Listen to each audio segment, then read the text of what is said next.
في جلسات الكوتشنج قابلت سيدات وبنات كثيرة جدا.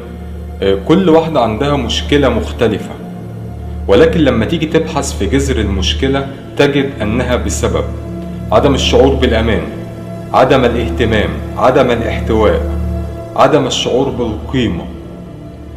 فهي تبحث طول ما هي ماشية في طريق الحياة هي بتبحث عن كلمة أو فعل من الآخر. هي بتعيش سجينة في عيون الآخرين، في كلمات الآخرين، في أفعال الآخرين، فبتصاب بحالة من الهشاشة النفسية وهي ماشية على الطريق وهي بتبحث عن هذه الكلمات وهذه المشاعر. هي بتبقى ضيعة مشاعريا، فبيقابلها لص أو ذئب المشاعر بيبدأ يلعب على الوتر الحساس وما أكثرهم في زمننا هذا. فبتبدأ إن هي الحالة النفسية بتسوء أكثر فأكثر. الحمد لله كل الحالات اللي احنا اشتغلنا معاها وصلت لحالة من التوازن النفسي والتوازن الفكري، ووصلت لحالة من السلام النفسي والثبات على الطريق مثلما يقال.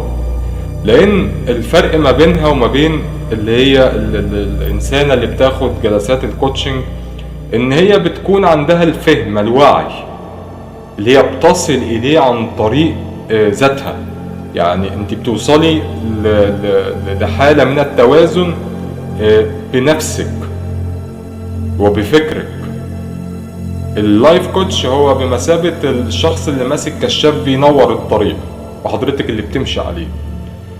فبقت ظاهرة بقت موجودة بشكل كبير، البحث عن الأمان، البحث عن الاحتواء، البحث عن الاهتمام، البحث عن القيمة. لذلك إن شاء الله في جلسات احنا عاملينها إن شاء الله هتكون مؤثرة جدا لحضرتك عشان خاطر الطريق يكون في نور مثلما يقال، ولا تتعرضي إلى شيء من الهشاشة النفسية والضياع المشاعري مثلما أسميه يعني، وتتعرضي لذئاب ولصوص المشاعر. شكرا جزيلا.